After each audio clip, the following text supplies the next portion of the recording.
Hi everyone, welcome back to your channel. So in this video we'll discuss the important current affair of September month and इसमें सिर्फ मैं थोड़े questions ही लूँगी and छोटी छोटी videos में हम कवर करेंगे करंट अफेयर को, क्योंकि मैं पहले देखूँगी कि मतलब आपका रिस्पॉन्स कैसा आता है. So without wasting your time let's start our today's video. Our first question of the day is the Shanti Swaroop Bhatnagar Prizes for 2021 has been bestowed upon 11 people. The annual award is given for outstanding work in which field? इस question में आपको ये बताना है शांति Swarup Bhatnagar prize किस field में दिया जाता है. And you have 10 second to attempt this question. Attempt it now.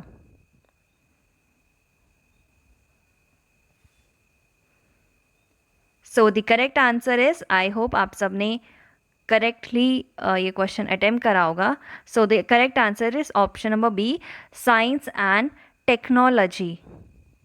अब हम कुछ इम्पॉर्टेंट इन्फॉर्मेशन देख लेते हैं इस प्राइज़ के रिगार्डिंग. तो जो शांति स्वरूप भटनागर प्राइज़ है, it is the highest science award है इंडिया में, जो कि क्यों दिया जाता है? It is given for outstanding Indian work in the field of science and tech. Okay.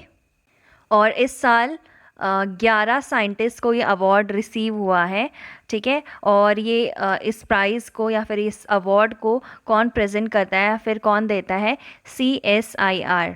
CSIR का मतलब क्या होता है? इसका फुल फॉर्म क्या है? तो CSIR का मैंने आपसे फुल फॉर्म पूछा था. तो CSIR का फुल फॉर्म होता है council of scientific and industrial research. Okay. और CSIR का फाउंडेशन कब हुआ था? 1942 में. ओके.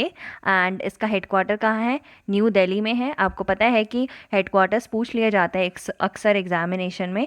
और आप मुझे कमेंट सेक्शन में ये बताएंगे कि CSIR का डायरेक्टर जनरल कौन है. ठीक है. गूगल करो एंड मुझे कमेंट में बताओ.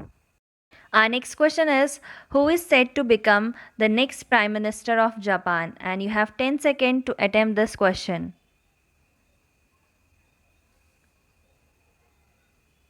आई होप आप सब ने क्वेश्चन अटैम्प्ट कर लिया होगा एंड करेक्ट अटैम्प्ट किया होगा. And the correct answer is option number C, Fumio Kishida. Okay. अब हम कुछ जापान से रिलेटेड न्यूज़ देख लेते हैं. जापान अपनी first wooden base satellite launch करने वाला है 2023 में. ओके. तो जापान क्या लॉन्च करने वाला है? First wooden base satellite. ठीक है. जापान की कैपिटल क्या है? टोक्यो. ओके. एंड इसकी करेंसी क्या है? YEN. ओके. एंड अभी हमने प्राइम मिनिस्टर तो देख ही लिया, right? This question is, which of these days is marked as World Heart Day? तो आपको ये बताना है इस क्वेश्चन में वर्ल्ड हार्ट डे कब सेलिब्रेट होता है. ओके.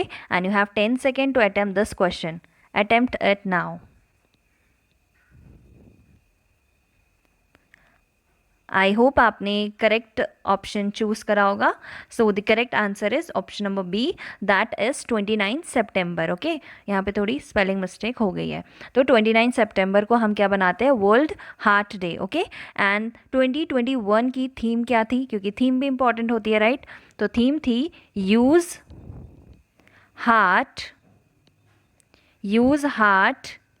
To connect. ओके. तो सबसे पहले आपको डेट पता होनी चाहिए. 29 सितंबर को हम क्या बनाते हैं? World heart day. And theme क्या है 2021 की? Use heart to connect. Okay. Next question is, when is the world rabies day observe? तो आपको वर्ल्ड रेबीज डे कब सेलिब्रेट करते हैं वो बताना है. ओके.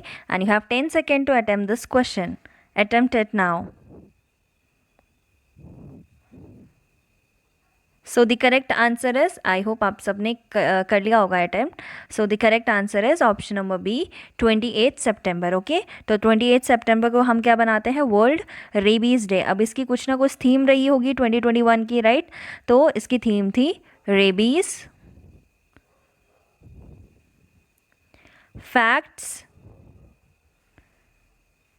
Not fear. तो इसकी थीम क्या थी? Rabies facts not fear, okay. And कब बनाते हैं? 28 सितंबर को बनाते हैं, right. Our next question is, who has been selected as the external auditor of the International Energy Agency for the period between 2022 to 2027? And you have 10 seconds to attempt this question. जल्दी से attempt करो, fast. So I hope आपने कर लिया होगा attempt. So the correct answer is option number D, Girish Chandra Murmu. तो गिरीश चंद्र मुर्मू क्या है? एक्सटर्नल ऑडिटर हैं किसके? IAEA के, that is international atomic energy agency. अब हम कुछ एक्स्ट्रा इन्फॉर्मेशन देख लेते हैं। अब हम कुछ इंपॉर्टेंट इन्फॉर्मेशन देखेंगे कैग से रिलेटेड एंड आपकी ये जो हमने अभी पढ़ा इंटरनेशनल एटॉमिक एनर्जी एजेंसी से रिलेटेड, ठीक है। तो सबसे पहले इसका हेडक्वार्टर कहाँ है? IAEA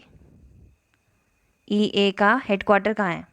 हेडक्वार्टर है वियना, ऑस्ट्रिया में, ठीक है। इसके बाद ये जो IAEA हम बोल रहे हैं, international atomic energy agency, right, इसकी फाउंडेशन कब हुई थी? फाउंडेशन हुई थी 1957 में, ठीक है। हेडक्वार्टर हमने अभी देख लिया वियना, ऑस्ट्रिया में, ओके। इसका आप मुझे डायरेक्टर जनरल कमेंट सेक्शन में बताएंगे कि कौन है, ठीक है। अब ये चीज़ें तो आपकी ख़त्म होती है। अब हम देखेंगे कैग के बारे में। अब कैग है क्या? कैग का मतलब है controller and auditor general, okay. तो अभी हमारे प्रेजेंट में कैग है कौन? तो ये भी आना चाहिए, राइट। तो हमारी अभी प्रेजेंट में कैग कौन है?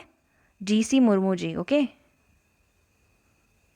और ये हमारे कौन से कैग है? 14th कैग है इंडिया के, ठीक है। GC मुर्मू क्या है? हमारे प्रेजेंट के कैग है एंड ये 14th कैग ऑफ इंडिया है। कैग के बारे में कॉन्स्टिट्यूशन में कौन से आर्टिकल में है? 148 आर्टिकल में मेंशन है। पॉलिटी भी आती है तो पॉलिटी भी आप साथ साथ कर सकते हो। 148 आर्टिकल में मेंशन है कैग के बारे में, राइट। उसके बाद अब हम देखते हैं इसको अपॉइंट कौन करता है। अपॉइंट करता है कैग को प्रेसिडेंट ऑफ इंडिया, ठीक है। तो प्रेसिडेंट सर अपॉइंट करते हैं इनको, ठीक है। उसके बाद ये कितने ईयर्स तक ऑफिस को होल्ड करके रख सकते हैं? तो 6 ईयर्स तक या फिर 65 एज तक। तो जो भी कंडीशन पहले फुलफ़िल हो गई तब तक ये अपनी ऑफिस को होल्ड करके रखते हैं, ठीक है। अपॉइंटमेंट कौन करता है? मैंने बता दिया, प्रेसिडेंट करता है, ठीक है। कौन से आर्टिकल में है? 148 आर्टिकल में, ठीक है।